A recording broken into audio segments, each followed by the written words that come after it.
सीधा सीधा आरोप की रोहिंग्याओं का, बांग्लादेशी घुसपैठियों का समर्थन आपकी पार्टी को हासिल होता है दीपक झा। इसीलिए जब घुसपैठियों का जिक्र होता है तो बीजेपी, ठीक बात है, आप आरोप लगा सकते हैं कि भाई आप हमेशा बोलते हैं कुछ करते नहीं, लेकिन बोलते तो हैं आप लोग, तो चुप्पी साथ लेते हैं। देखिए समीर भाई, 55 गांव के बदले 112-15 गांव दे दिया किसको? बांग्लादेश को। ये किसने किया है? श्रीमान नरेंद्र मोदी जी के 56 इंची सीना ने कर दिया कि बांग्लादेश को हमारे गांव दे दिए गए, 110 से ज्यादा गांव दे दिए। बदले में क्या मिला? 55 गांव। तो ये भाजपा ऐसा दोहरा स्टैंड करती है। भाजपा ने घुसपैठियों को, शरणार्थियों को भारतीय नागरिकता दे दिया। तो घुसपैठियों का धर्म क्या है, जाति क्या है, तो भाजपा को बताना पड़ेगा, नरेंद्र मोदी जी को बताना पड़ेगा। हम तो कहते हैं कि देश में जातिगत जनगणना हो, इस देश का नागरिक रजिस्टर बने कि कौन किस देश का है, कौन कहां से आया हुआ है। तो ये तो हमारा दीपक, मुझे लगता है थोड़ा सा कॉन्सेप्ट जो है वो समझ लीजिए। आप एक लाइन में घुसपैठियों शरणार्थियों बोल जाते हैं, दोनों में कितना फर्क है ये आप समझते हैं या नहीं समझते हैं? ये नरेंद्र मोदी, सुनिए, ये नरेंद्र मोदी जी ने ही देश में घुसपैठी और शरणार्थी बनाया है, ये इनके ही शब्द हैं। अरे घुसपैठियों और शरणार्थियों में फर्क है ना दीपक झा, ये तो समझते हैं ना। सुनिए समीर भाई, तो आप देवेंद्र फडणवीस से एक सवाल करिए। देवेंद्र फडणवीस जी ने बहुत अभी बयान दिया कि हम पाकिस्तान में तिरंगा लहराएंगे अगर मुंबई में हमारी सरकार आ गई, महाराष्ट्र में। क्यों भाई? अभी भारत में नहीं दीपक जी देखिए, आप विषयांतर हो रहे हैं। दीपक भाई, आप विषयांतर हो रहे हैं। अच्छा चलिए, मैं एक बहुत स्पष्ट सवाल करता हूं, हो सकता है आपको भी सहूलियत हो जवाब देने में।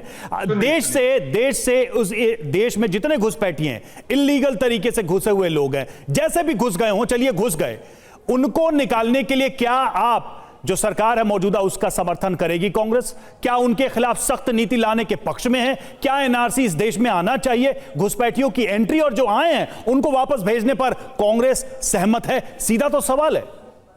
सीधा सवाल का सीधा जवाब है। अगर सरकार की नीयत साफ है, सरकार इस देश से घुसपैठियों को निकालना चाहती है, उनकी पहचान करना चाहती है, तो एक प्रपोजल लाएं और उसके साथ हम सरकार को सपोर्ट। तो फिर तो आप सस्ता सिलेंडर दे रहे हैं घुसपैठियों को दूसरी तरफ, यही तो दिक्कत आ रही है। देखिए रवि भाई, दिक्कत क्या है, मंशा क्या है भाजपा की? इन्होंने आपकी मंशा क्या है ये समझ आइए ना। भाजपा की मंशा वो बताएंगे, आप अपनी मंशा बताइए। हमारी मंशा है कि इस देश में कोई घुसपैठिया नहीं होना चाहिए। हमारी मंशा है जो भी इस देश में घुसपैठी उनको सरकार बाहर निकाल के तुरंत फेंक दे। हमारी मंशा है कि सरकार जिस कम्युनिटी से, जिस धर्म से, जिस मज़हब से नफरत करती है उसको इस देश से बाहर निकाल दे। सरकार ये तो गाली दे रहे हैं ना। ठीक है मौलाना साजिद रशीदी, क्या आप ये मानते हैं कि ये एक समस्या है? रोहिंग्याज जो आ रहे हैं यहां पर हमारे देश में, जो बांग्लादेशी घुसपैठी आ रहे हैं, ये एक बड़ी समस्या है। जगह जगह जिस तरह के बदलाव हुए हैं वो साफ तौर पर इस तरफ इशारा करता है। क्या इस पूरी समस्या से ही आंखें मूंद लेना ये ठीक होगा, जो आपके बयानों में मुझे कई बार नजर आता है?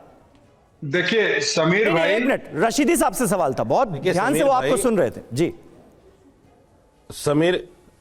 समीर भाई, एक बात अच्छी तरह समझ लीजिए, घुसपैठिए मुद्दा है, इसमें कोई दो राय नहीं है, बिल्कुल मुद्दा है। लेकिन इससे भी बड़ा मुद्दा यह है कि जब घुसपैठिए अंदर आते हैं, उनका राशन कार्ड कौन बनाता है, उनका पहचान पत्र कौन बनाता है, उनका आधार कार्ड कौन बनाता है, उनका पैन कार्ड कौन बनाता है, उनका पासपोर्ट कौन बनाता है, उससे भी बड़ा मुद्दा यह है। और इससे भी बड़ा मुद्दा यह है कि वो घुसपैठिए जिस रास्ते से आते हैं, क्या वहां हमारी मिलिट्री फोर्सेस नाकाम है, आने देती हैं, या वो भी कहीं ना कहीं 20, 50, 100, 200 रुपए लेकर जो है उनको रास्ता दे देते हैं कि चलो भाई? नहीं, ये बड़े अहम मुद्दे हैं। नहीं, जो पर सरकार को सोचने की बात है। देखिए, जिस बात का कोई आधार ना हो उसको इस तरह से हम नहीं कह सकते, लेकिन हाँ इतना जरूर है अवधेश जी कि घुसपैठिए जो है उसकी समस्या। रवि, आपके अंदर एक कमी पता क्या है? रवि, आपके अंदर एक कमी है, आप चीज को समझे बगैर आगे बढ़ जाते हो। आपके अंदर बहुत बड़ी कमी है ये, आप समझते नहीं उस चीज को। नहीं, आप अपने सवाल करने में लग जाते हो। हम वो बयान आप चीज की गंभीरता को नहीं समझते। सर, 1 मिनट की में उसकी गंभीरता खत्म कर देते हो। सेना को लेकर, अरे भाई कैसे पत्रकार हो आप? सेना को लेकर जिस आप समझना नहीं चाहते चीजों को, आप पत्रकारिता पर चीजों को समझना नहीं चाहते। नहीं, वो मुझे आपसे बुलाते क्यों है भाई? मुझे आप बुलाते क्यों है? इतना ही कहना है। जब 1 मिनट में उस बात को काट देते हैं, नहीं उसको गंभीरता से नहीं लेंगे आप सेना को लेकर कह रहे हैं, आप बड़े जर्नलिस्ट बनना चाहते हैं। नहीं, आपने बाकी आपकी बातें सुनी। अरे उसको, हाँ मैं कह रहा हूं, सुनिए हमने। सुनिए क्यों कह रहा हूं, पूछे मुझसे क्यों कह रहा हूं मैं? अरे मुझसे पूछे मैं क्यों कह रहा हूं, पूछे मुझसे मैं क्यों कह रहा हूं। आप आसाम में चले जाइए, बांग्लादेश का जो बॉर्डर लगता है, 50-50 रुपए देके अंदर आते हैं लोग। सबूत है मेरे पास इसके। क्या बात करते हैं आप, बिना वजह बोल जाते हैं कुछ भी। आप उन चीजों को समझना नहीं चाहते, उन चीजों को जानना नहीं चाहते। अरे असल जो बीमारी है आपने जहां से पैदा हुई है उसको खत्म करना चाहिए ना। सुनिए साजिद रशीद, धैर्य रखिए आप भी, हमने सुना आपको। आप मुद्दे की गंभीरता को 1 मिनट में रशीदी साहब गंभीरता से सुना मैंने आपको। सुनिए आप मेरी बात सुन लीजिए। आप सेना पर आप जिस तरह की बात क्या गंभीरता से सुन लीजिए मेरी बात को खत्म कर दिया। नहीं, आप सेना पर ऐसे आरोप लगाएंगे तो हमें रोकना पड़ेगा आपको। आपको सुन लिया आपको बात। और ये आरोप अगर आप, मैं कह रहा हूं आपसे ज्यादा सेना की सबूतों के साथ आइए। किसी का बयान, इस तरह का बयान हम टीवी 9 पर नहीं ले सकते सर। सेना के खिलाफ इस तरह के आरोप निराधार अगर है, कोई सबूत नहीं है, सिर्फ बयान देने के लिए अगर बयान दे रहे हैं तो मैं नहीं ले सकता। माफ कीजिए इसके लिए माफ कीजिए। सेना पर ऐसे बयान आप दे रहे हैं, माफ कीजिए सर, हम यहां इंडोर्स नहीं कर सकते आपको। धन्यवाद आपका बहुत बहुत इस डिबेट में। कवदेश जी, एक आखिरी कमेंट मैं कह रहा हूं कि देखिए बात सेना तक पहुंचा दी गई, मुद्दा है एनआरसी का, घुसपैठ का, लेकिन देखिए कितने गंभीर आरोप। हम समझ सकते हैं कि इस मुद्दे को लेकर लोग कहां तक जा सकते हैं। नहीं तो ये तो यूपीए सरकार ने 2004 में पार्लियामेंट में स्टेटमेंट दिया कि कम से कम 1 करोड़ 20 लाख हमारे यहां घुसपैठी हैं, जिसमें असम और झारखंड में सबसे ज्यादा है। ये तो स्टेटमेंट था, उस नीति पर कोई आगे नहीं बढ़ा है। और इस समय मैं तो पूछ रहा हूं, पॉलिटिकल पार्टियां, बीजेपी को तो एक पॉलिसी बनाना, उसके लिए संघर्ष करना, बीजेपी के सत्ता में आने के पीछे घुसपैठियों का मुद्दा भी एक कारण रहा है। असम में जो जनाधार बढ़ा है, असम गण परिषद बीजेपी का, उसके पीछे बड़ा कारण है। झारखंड में एक बड़ा कारण है, लेकिन निदान के लिए सीरियसनेस नहीं है। लेकिन विपक्ष की पार्टियां ये कहा कि बीजेपी क्यों नहीं निकाल रही है।